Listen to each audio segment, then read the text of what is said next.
इस वीडियो में हम इस पार्ट की 3D CAD model Creo software में डिज़ाइन करना सीखेंगे। इस पार्ट को क्रू सॉफ्टवेयर में डिज़ाइन करने के लिए सबसे पहले फाइल के ऊपर क्लिक करके न्यू सेलेक्ट कर ले और इस विंडो से यानी इस लिस्ट से पार्ट सेलेक्ट कर ले, ठीक है। और इसके बाद यहाँ पर जो फाइल नेम है वो आप टाइप कर ले प्रैक्टिस 4।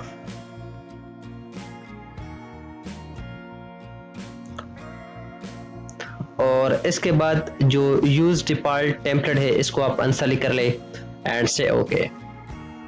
यहाँ पर हमारे पास मल्टीपल यूनिट सिस्टम अवेलेबल है। क्योंकि हमारे पास इस पार्ट की जो डायमेंशन है वो मिलीमीटर है, आप यहाँ से जो solid part millimetre kilogram second REL जो यूनिट सिस्टम है इसको आप सेलेक्ट कर ले, ठीक है। REL stand for relative accuracy and से ओके। इसके बाद मॉडल ट्री से राइट प्लेन सेलेक्ट करके इसके सेलेक्ट कर ले, सेलेक्ट सेंटर लाइन और वर्टिकल और हॉरिजॉन्टल सेंटर लाइन ड्रॉ कर ले, ठीक है। इसके बाद लाइन टूल सेलेक्ट कर ले और यहाँ क्लिक करके डाउनवर्ड एक वर्टिकल लाइन ड्रॉ कर ले। इसके बाद राइट साइड पर एक हॉरिजॉन्टल लाइन ड्रॉ कर ले। इसके बाद अपवर्ड एक स्मॉल वर्टिकल लाइन ड्रॉ कर ले और इसके बाद राइट साइड पर एक हॉरिजॉन्टल लाइन ड्रॉ कर ले और इसके बाद डाउनवर्ड एक स्मॉल वर्टिकल लाइन ड्रॉ कर ले। इसके बाद राइट साइड पर एक हॉरिजॉन्टल लाइन ड्रॉ कर ले और इसके बाद अपवर्ड एक वर्टिकल लाइन ड्रॉ कर ले। इसके बाद लेफ्ट साइड पर एक हॉरिजॉन्टल लाइन ड्रॉ कर ले। इसके बाद अपवर्ड एक वर्टिकल लाइन ड्रॉ कर ले और इसके बाद लेफ्ट साइड पर एक हॉरिजॉन्टल लाइन ड्रॉ कर ले और इसके बाद डाउनवर्ड एक वर्टिकल लाइन ड्रॉ कर ले और इसके बाद लेफ्ट साइड पर एक हॉरिजॉन्टल लाइन ड्रॉ कर ले, ठीक है। इसके बाद हम इस स्केच के ऊपर डायमेंशन अप्लाई करेंगे, ठीक है। हमारे पास जो आइसोमेट्रिक व्यू मौजूद है इसके हमने ये जो लेफ्ट साइड व्यू है इसको हमने ड्रॉ कर लिया, ठीक है। इसके बाद हम ये डायमेंशन जितनी भी डायमेंशन है वो हम इस स्केच के ऊपर अप्लाई करेंगे, ठीक है।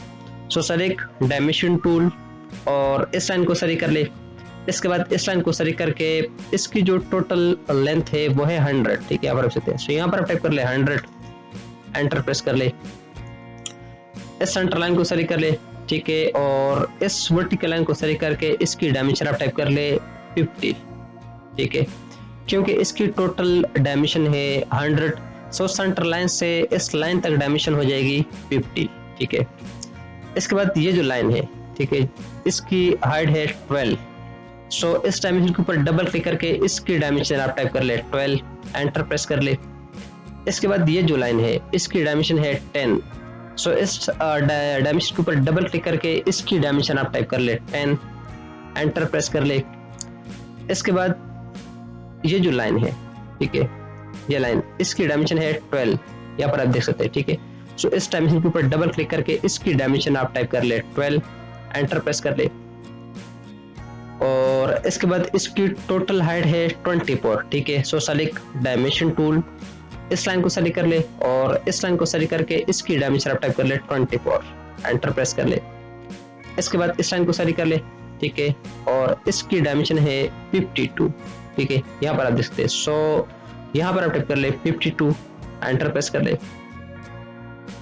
और इसके बाद ये जो लाइन है इसकी डायमेंशन है 12, ठीक है।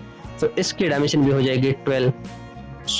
यहाँ से आप इक्वल कंस्ट्रेंट सेलेक्ट कर ले और इस लाइन को सेलेक्ट कर ले।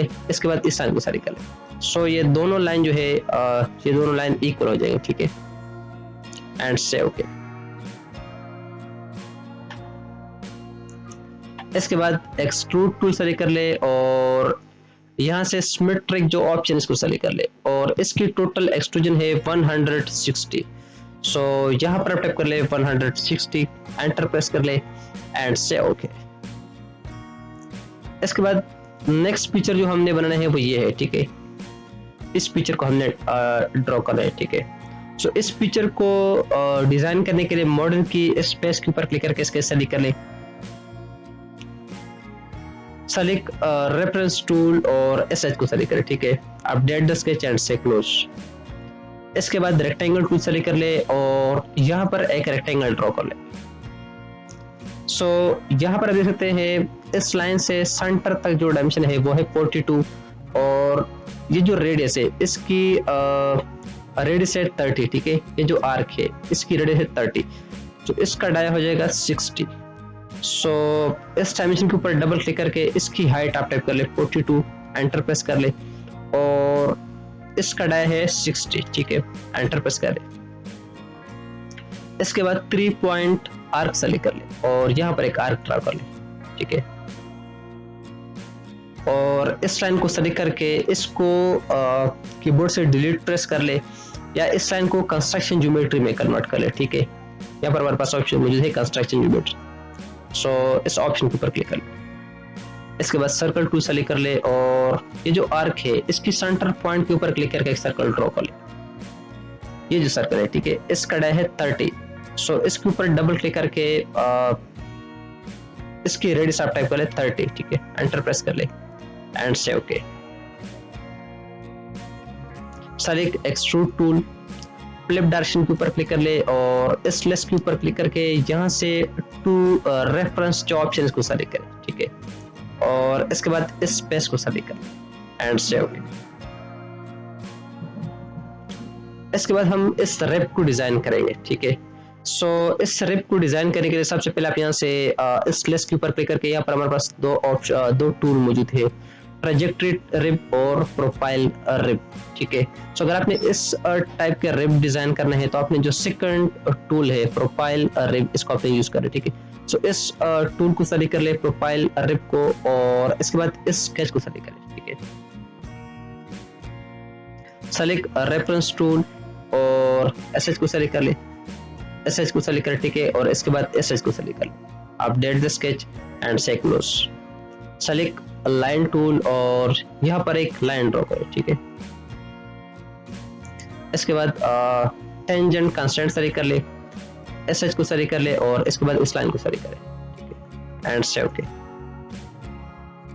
सो यहाँ पर रिब प्रोफाइल रिब जो टूल है इसकी कुछ सेटिंग्स है, ठीक है। सबसे पहले अपने जो फ्लिप डायरेक्शन है, ठीक है, यहाँ पर सकते हैं एरो की जो डायरेक्शन है वो आउटर है, ठीक है, बाहर की तरफ है। सो आपने फ्लिप डायरेक्शन के ऊपर क्लिक करना है। सो यहाँ पर अभी आप रिब की जो प्रीव्यू है वो आप देख सकते हैं। सो इसकी थिकनेस है 12, सो यहाँ पर आप टाइप कर ले 12, ठीक है, एंटर प्रेस कर ले एंड से ओके।